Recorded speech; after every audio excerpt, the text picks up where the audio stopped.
What is up, heroes? This is Midnight Zero, and welcome back to the UCL. This time we're Week 7 up against JP, coach of the Peniche Pangoros. And before we get into this team building, I want to make a couple announcements regarding the team. Over the 2-week break, we were allowed to trade in one Pokemon on our team for an undrafted Pokemon. And so I traded my Exeggutor for Garbodor, as you see here, because I think it has a lot of utility with Spikes, Toxic Spikes, its ability Aftermath. It's kind of a defensive tank. It was doing a lot more than Exeggutor could. And I also traded Omastar because the Spikes coverage is a little bit redundant and it wasn't putting in too much work, and I traded it for Smeargle. So I've got a lot more support Pokemon that give my team some flexibility, some different options, and a lot more for my opponent to like try and predict. So yeah, those are some changes. Anyways, getting into this week's team, you'll notice he's got some pretty strong Mons, and a lot of them counter Mega Altaria really well, so I'm actually not bringing Mega Altaria. He's got Scizor, he's got Gengar, he's got Roserade and Metagross, and like all of those Pokemon do incredibly well against Mega Altaria.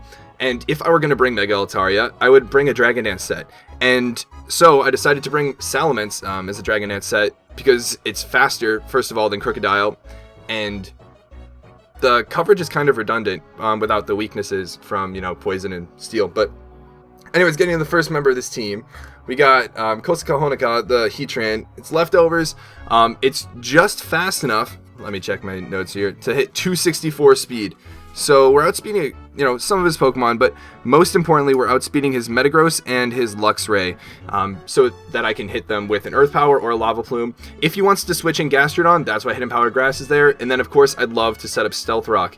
You'll notice my team is a lot of hazards this time, so the main goal is set up some hazards, get like 15 to 20% on every Pokemon on his team, something, and maybe get rid of Scizor, and then sweep a Salamence. So that's kind of the goal here.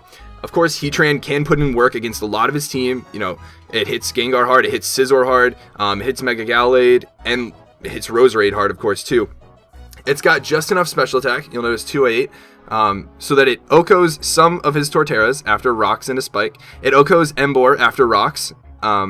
It 2-hit KOs Max Spadef, Gastrodon, Gallade, Crocodile, and Roserade. Max Spadef Gastrodon is after one Spike. Spikes are so good.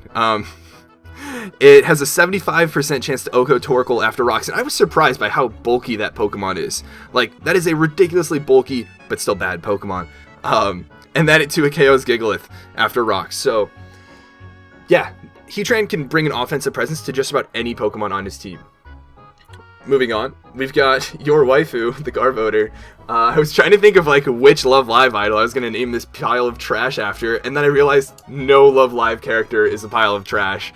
And so instead decided to go with a solid internet meme. So your waifu is trash. Pretty standard set. It's Rocky Helmet and Aftermath. Fully physically defensive. This is every time something hits this with a physical attack, they're going to lose 12.5% of their HP. So, like I said, my team is built around, weakening things by about 20% or so, and then sweeping. So something like Garbodor is going to be incredibly helpful.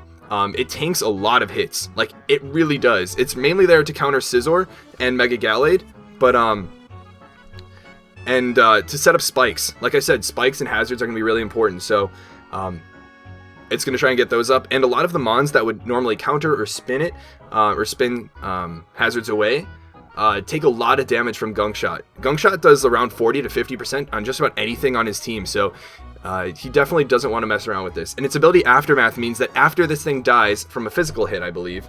Let's check real quick.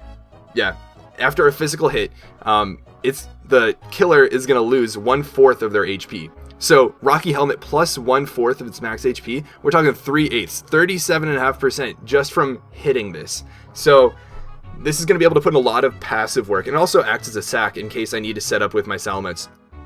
So next Mon is, how do I counter his main counter to my hazards? Xatu. He's got Torkoal, which could Rapid Spin. He's got Xatu, which has Magic Bounce, but beyond that, he doesn't have Hazard Control. So, and all of his Pokemon are grounded except for Xatu. So I was definitely gonna bring hazards, but I didn't want to, not have a counter for his counters to my hazard. So that's mainly why Zapdos is here. It hard walls Xatu. It takes close to nothing from it. It's specially defensive, and it's got just enough defense EVs so that it lives a +1 knockoff from Scarf Crocodile after Rocks. which is important because he likes to bring Moxie, Scarf, Crocodile. And I also live a Life Orb Flare Blitz from Jolly Embor, and I take minimal damage from Scizor. I also 2-hit KO Spidef. I have just enough Spidef to only have a 3% chance of being 2-hit KO'd by Modest Gengar with Life Orb. So I do take on Gengar as well, which can be really threatening as an offensive presence.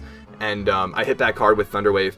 And I also have Scarfarachi so that I can revenge kill if Zapdos ends up dying or gets poisoned from a Sludge Wave or something like that. So yeah, also Gastrodon completely walls this, so I decided to give it Toxic so that I can build up passive damage with that, and so that Zapdos isn't completely useless. It has Heat Wave instead of Defog so that Pokemon like Metagross or AV Metagross don't completely wall this. And I can also do a lot of damage to Scizor, which I wall, and I also do a lot of work to Roserade. Roserade is kind of a problematic Pokemon on this team. It can set up Toxic Spikes and Sleep Powder, which is part of why I have Suicune, which defensively puts in so much work. It's max defense, max HP. It is pretty standard, just so that I don't take as many hits, or I take a lot more hits from Mega Gallade, Scizor, Crocodile in particular, Metagross, Embor, Luxray, you name it. Like, I can at least take one hit and then retaliate with a Scald, which does a good chunk to most of his team. After a Calm Mind, I take on pretty much all of his special attackers, even Roserade, even if it's the special attacking offensive set. I'm Calm Mind, Sleep Talk, and I actually beat Gastrodon one-on-one.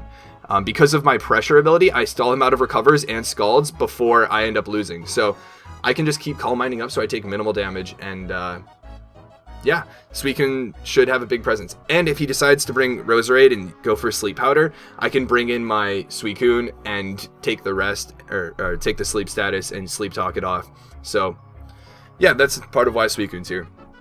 Now moving on to Choice Scarf Jirachi, you'll notice it's not shiny because I have Heart Stamp. I don't have Iron Head because so much of his team resists it, and Heart Stamp does so much more. And to what resists Heart Stamp, U-Turn does quite a bit of damage. So really, Jirachi is here to just put a little bit of chip damage on whatever it can, and to give me switch priority, because again, I'm going to be looking for turns to set up Spikes, Stealth Rocks, get Toxics off, or a Calm Mind with Suicune, or a Dragon Dance with Salamence. So again, Jirachi just trying to get switch priority. If things get weakened over time and I need to, last resort Healing Wish something, that's also why this is here. And then also if something gets out of hand speed-wise, if he brings a Scarfmon, Thunder Wave. Just got a Choice Scarf Thunder Wave to get rid of that, to at least weaken that. Also, I'm at 192 plus speed, so that I outspeed a Scarf Crocodile. And I do around 50% to Scarf Crocodile with U-Turn, which is a good chunk of damage. And if I bait Earthquakes and such, I can set up with Salamence for free, which is really nice. And the rest of my EVs were put into HP just for bulk's sake.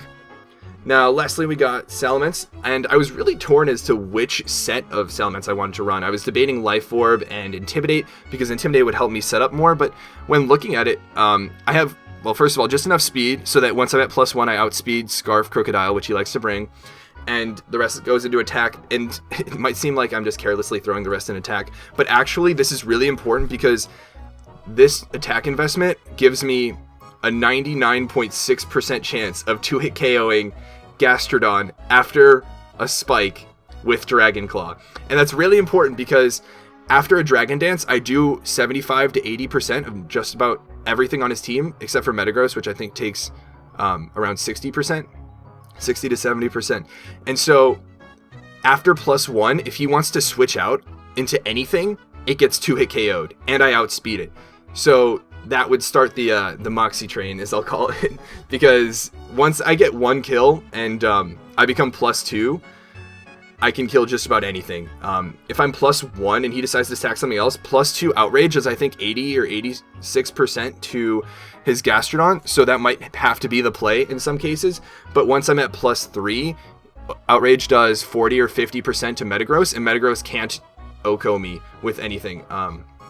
Or generally can't. I don't think it typically runs Ice Punch, but after a couple spikes and, weakening down Metagross, of course, that won't be a problem. So yeah, the idea is get up a Dragon Dance and KO something, get to +2, KO something, and, if necessary, go for Outrage, but typically not want to go for Outrage. And if I do get confused after an Outrage, I have my Lumberry so that I can, at +3 or +4, just go for Dragon Claws and not worry about confusion. Also, I want to mention that he loves to run Focus Sash, so that's another one of the reasons I decided to bring so many hazards, because he loves to run stuff like Sash Gastrodon, Sash Xatu, like, I don't, even though these aren't typical like Sash sets, but, you know, obviously entry hazards will break that Sash, and that would be really important, especially for something like Salaman's looking to sweep. He also likes to run a lot of coverage moves. His Mega Gallade typically runs Knockoff, Drain Punch, and some sort of coverage move, and then Bulk Up, which is a really interesting set.